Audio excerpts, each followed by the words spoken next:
Hello there. I hope that you are safe and well. Today is a very exciting day because we are continuing our 4-part series of transformational change. This is obviously a monumental time for all of us regarding change and the need for transformational change. We've kicked off our 4-part series last week with part 1, individual transition and change.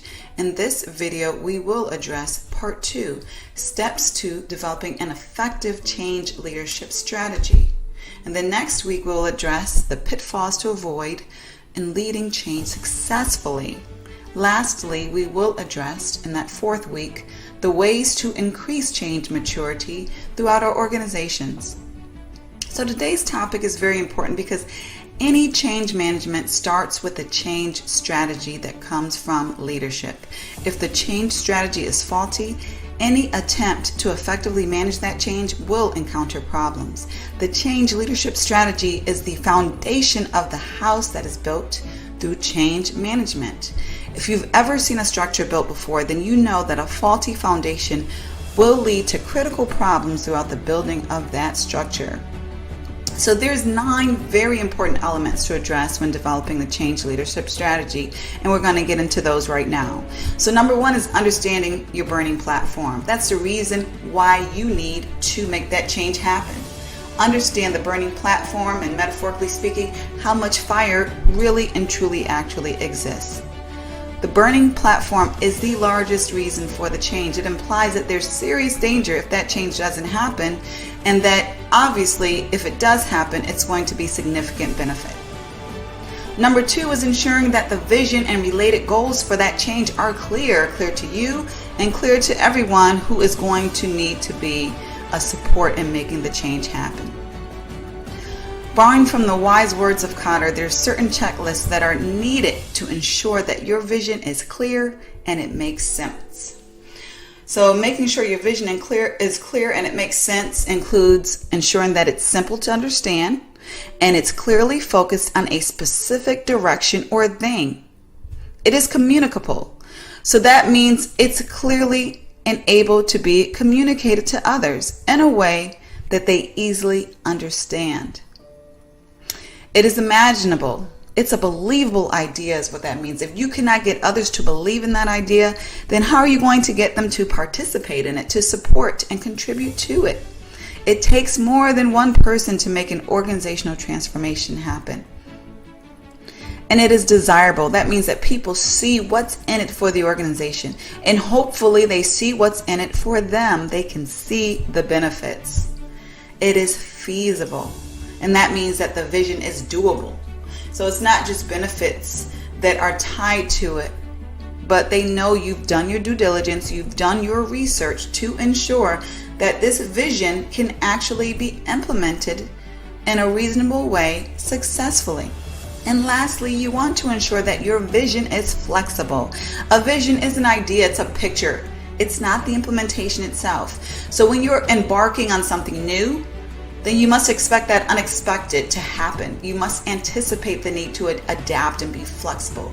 And this is more true the bigger that transformational change is.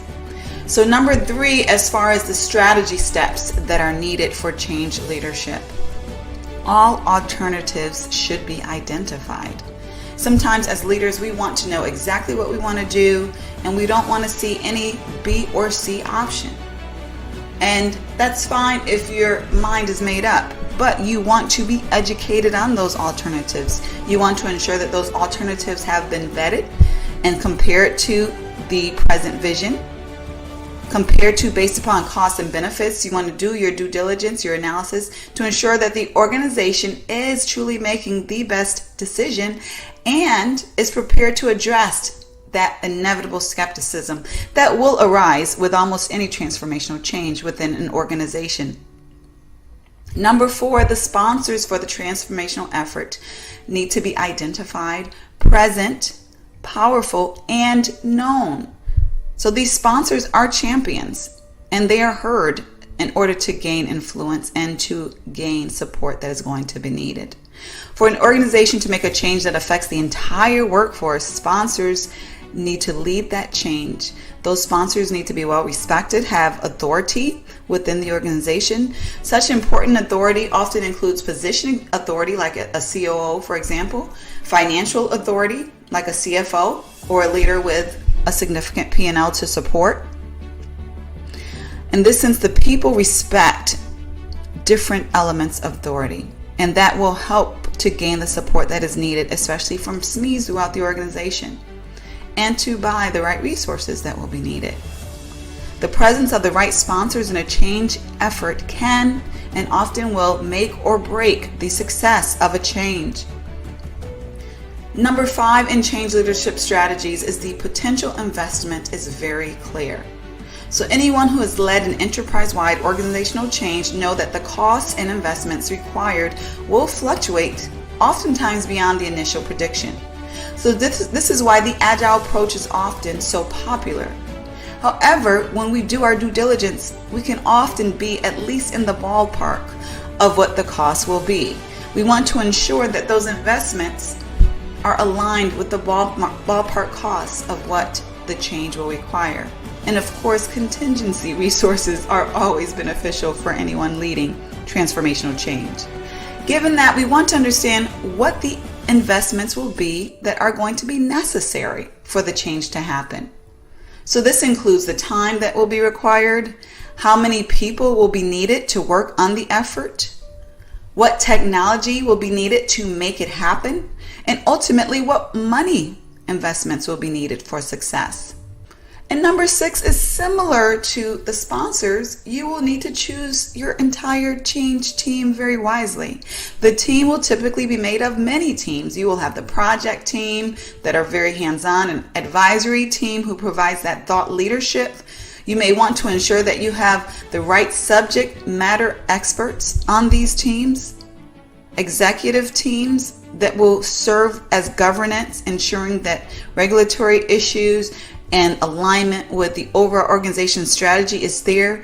The right champions who will be your power messengers need to be part of your team evangelists, and the right influencers. These are very important elements of your teams in order to institutionalize the change and make it doable for the masses of the organization during the change effort and beyond. Number 7 in change leadership strategy is you want to ensure that your organization chooses the change approach that is right for your organization. The change approach should honor the values of your organization, not go against them. Does the organization make decisions on a consensus basis or top-down basis? Does the organization operate in a highly centralized or decentralized manner? Does leadership keep information close to the chest, or is it more transparent regarding why things are done and what is being done? Does the organization trust the people with the information up front, or do they typically snowball efforts little by little? Regardless of what is deemed right or wrong, you are going to need to ensure that you're going with the grain of the organization and not against it, unless going against the grain is part of an overall cultural transformation in itself. Number 8, like the approach, timing needs to reflect what is doable within the specific organization, its culture, and capacity. The timing should take the level of change maturity of the organization in consideration. We will talk about organizational change maturity in our next video next week. Right now, you want to consider if the change will be incremental or radical. Now, obviously, less change mature organizations may need more incremental change instead of all at once. You want to decide whether the transformational change is going to be immediately implemented or at a later time. Is this a transformation that needs to be sold for a couple of years before it's accepted, or immediately starting to roll out? Is it going to be rolled out very slow or very fast? Again, the change maturity should inform these decisions. Is the timing going to be flexible and adapt to organizational changes, or inflexible and timelines held regardless of what happens? Some organizations think this way. It's a very difficult way to operate, but this is the cultural values of some organizations. Finally, what will be the tolerance for individual transitioning? How much patience will be given for individuals to adapt attitudes and or new capabilities that will be needed for this transformational direction? These are timing approaches that you want to have clear in your change leadership strategy. And finally, number 9, what assumptions can you make at the front end of the change effort? The more assumptions that you understand about what's going on and what's going to happen, the more prepared you will be. You can make assumptions by doing your research, your due diligence, including benchmarking with similar transformations that have taken place. Some transformations that can inform you may be in-house and others perhaps out-house as far as within other organizations. Some examples of assumptions that you will need to be clear on in your implementation includes, will the business model change or stay the same? Will technology systems change or stay the same?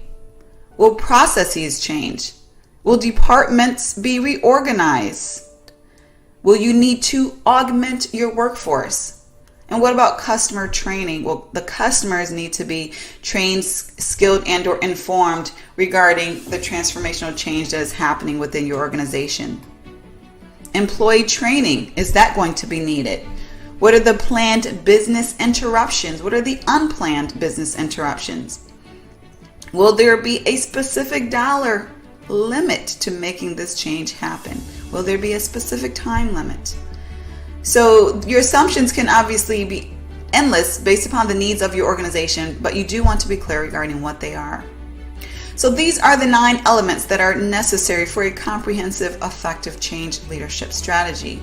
To learn more about how to bring change to your organization in an effective way, or to explore the change certification programs for your organization and various classes related to that, check out the more information that is available through the link. You can also, of course, always schedule any time with me.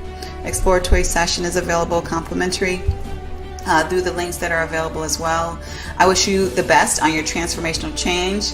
More than likely you are going through one, just because most organizations are right now, if for no other reason due to COVID.